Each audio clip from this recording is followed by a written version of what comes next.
మాత్రమే. కానీ ఈయన మాకు రాష్ట్రమే తీసుకొచ్చిన సీఎం.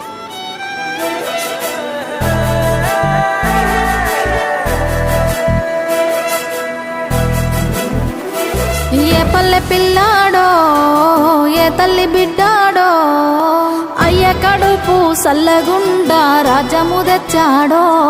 ఎన్ని గడపలు దొక్కాడో ఎన్ని బాధల పడ్డాడో 60 ఏళ్ళ గోస తీర్చి సంబురమిచ్చాడో.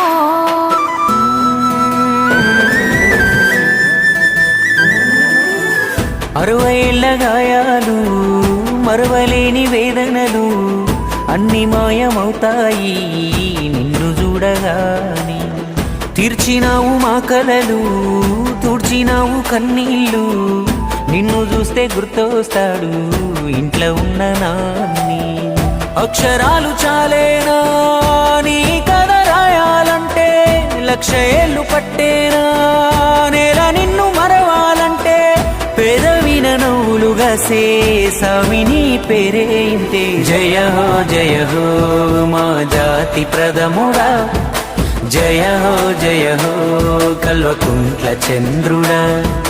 జయ హో మా రాజగ్రజుడా, జయ హో కల్వకుంట్ల చంద్రుడా. కన్న మాటలు ఇన్నాడో కలదిరిగి చూసాడో, పిల్ల జల్లను గుంపు చేసి ముందుకు నడిపాడో. కళ్ళ ముందు ఉన్నోళ్ళ ఇలువ తెలువది ఏనాడో, కాలమంతా గడిసినాక నెమరేసుకుంటారో.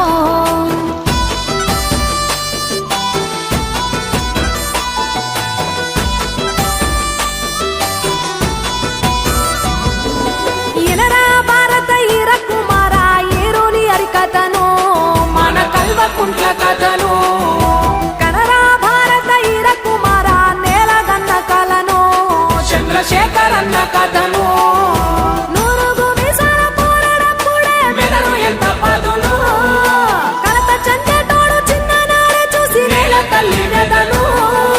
వదిలిపెట్టాడంట రంగమేదైనా దొరికేనంటే అదును, స్వామికి దొరికేనంటే అదును.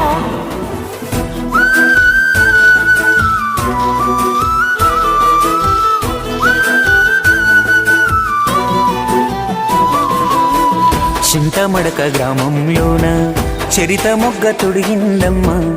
ఎంకటమ్మ రాగావయ్య కడుపు నిండగన్నారమ్మ. బడికి పోయే రోజుల్లోనే నెత్తూరంతా ఉడికిందమ్మ. బడుగు జనుల